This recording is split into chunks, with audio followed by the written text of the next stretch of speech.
Hello, welcome to Carmelite Conversations. This is Frances Harry. I'm so happy to present to you this talk given by Deacon Rusty Baldwin. He's a member of the Secular Order of Discalced Carmelites in Dayton, Ohio. The title of this talk is The Holy Trinity, the Seventh Mansion, and the Sacrament of Matrimony. He covers some pretty deep thoughts here. We're all very used to the material world that we see through our senses.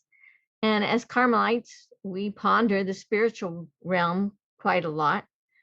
And Deacon Baldwin goes into that to some extent and then expounds upon it, what the Holy Trinity, the seventh mansion, and the Sacrament of Matrimony have in common. And I think this talk will help point you to that one thing that is most important, and it will help you to understand this journey on the way of perfection in a better way and draw you closer to God. We knew that the spiritual realm is more of a reality to us than the material, in the sense that it is what brings us closer to God. And yet we often get stuck on the material world. So Deacon Baldwin does a very good job of explaining this to us, and I think it will help you understand it very clearly. So without further ado, I introduce you to Deacon Baldwin. When we think of reality, of what is real, our frame of reference is almost invariably the visible, sensible universe. This ambo is real, for instance. You can see it and touch it. It's made of wood. I, too, am real. You can see, touch, and hear me. Not only that, but from the neck up, my head is probably filled with stuff quite similar in density to what this ambo is made of. It's because of our five senses that we tend to equate the sensible and the real.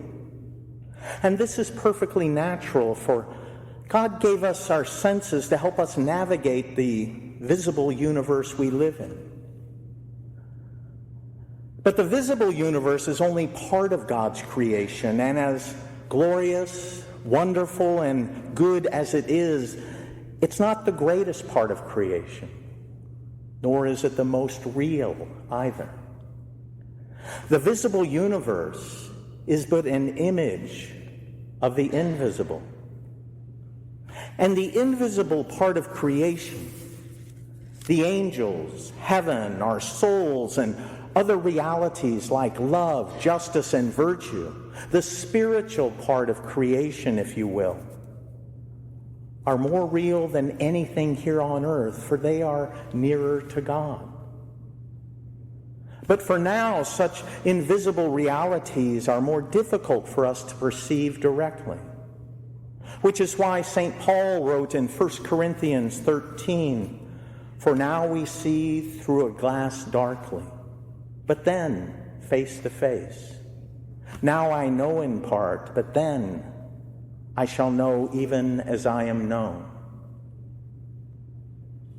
Even within our very person, we have a visible and invisible part. We are a psychosomatic unity of body and soul, distinct, but to be fully human, inseparable.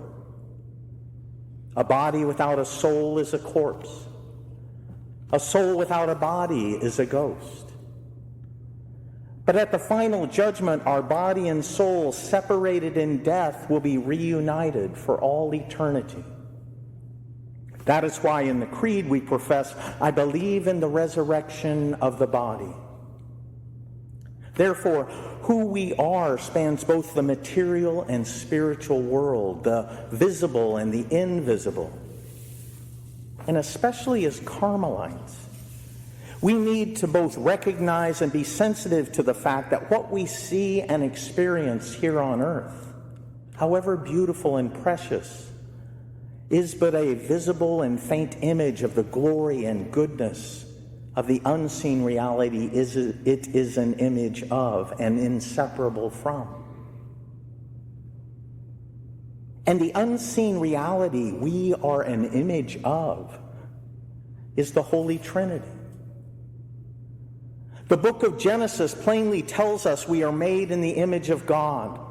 Let us make man in our own image, after our likeness. Now, the Holy Trinity is not only the central and most profound mystery of our faith, but also the most central and most profound and supreme reality. Nothing is more real than the Holy Trinity, for all that is, being itself has its origin in the three divine persons of the Holy Trinity, who have the most profound unity and at the same time the most intimate, loving, and fruitful of relationships. In love, the Father generates. Through love, the Son is begotten.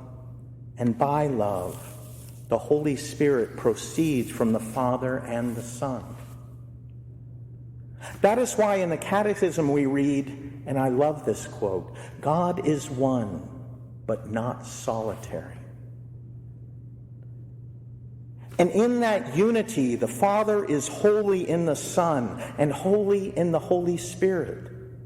The Son is holy in the Father and holy in the Holy Spirit.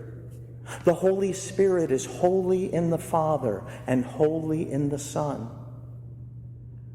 Nevertheless, the divine persons are really distinct from one another. God is one, but not solitary. Is not the sacrament of marriage also an image of the Holy Trinity? The two shall become one flesh.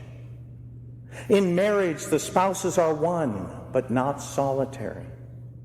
And their love is fruitful. From the unity of the two becoming one, a new person can come into existence. That is what makes the sacrament of marriage holy and sacred. It is an image of the most holy Trinity. And what is the essence of marriage? That is, what makes marriage marriage and nothing else? It's not the vows. Though an essential part of marriage, vows aren't the essence of marriage. Members of the military take vows too, to uphold and defend the Constitution. So the vow can't be the essence of marriage. Neither is merely living together. Many people live together who are not married or even related. And I'm sure we could come up with other examples of what the essence of marriage is not. So what then is the essence of marriage? Isn't the essence of marriage, isn't the essence of this visible image of the Holy Trinity a total, complete, mutual self-giving? A self-giving that holds nothing back.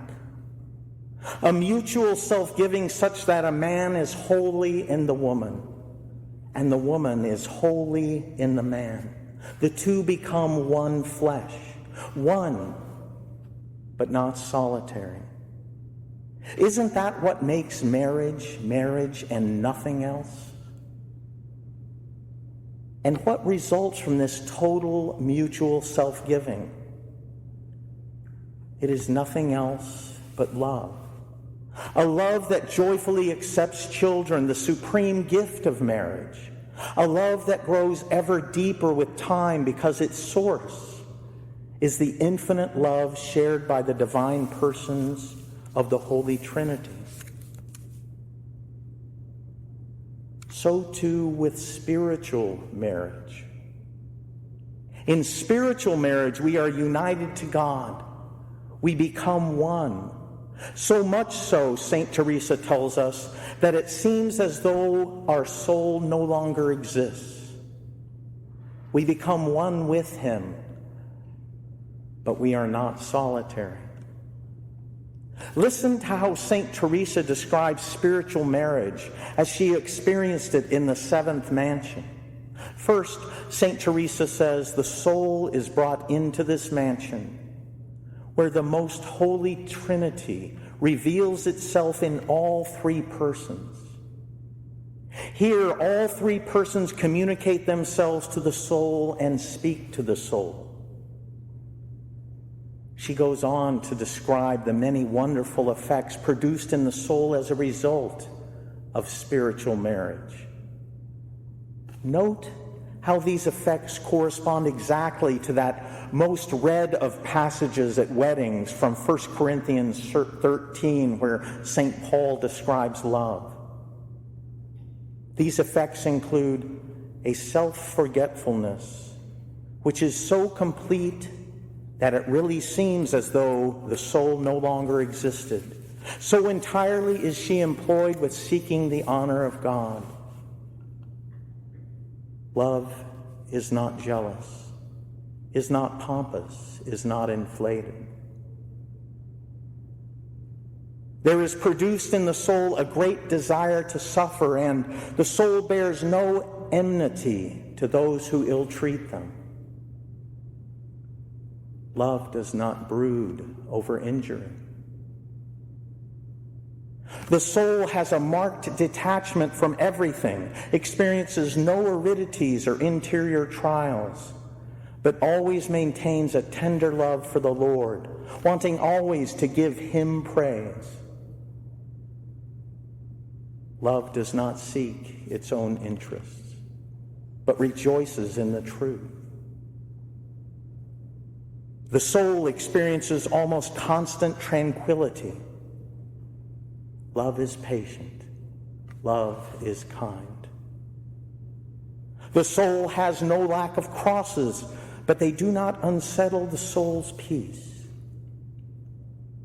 Love endures all things. The soul loses its fear and acquires great strength to serve the Lord and the church. Love believes all things, hopes all things. The soul is ready to bear any cross for the love of the bridegroom. Love bears all things. The soul experiences the almost constant presence of the bridegroom. Love never fails. Brothers and sisters, it is only through total and complete self-giving and nothing else that we become one with God. Only in this way will we journey through the mansions of the interior castle and arrive at the threshold of the seventh mansion.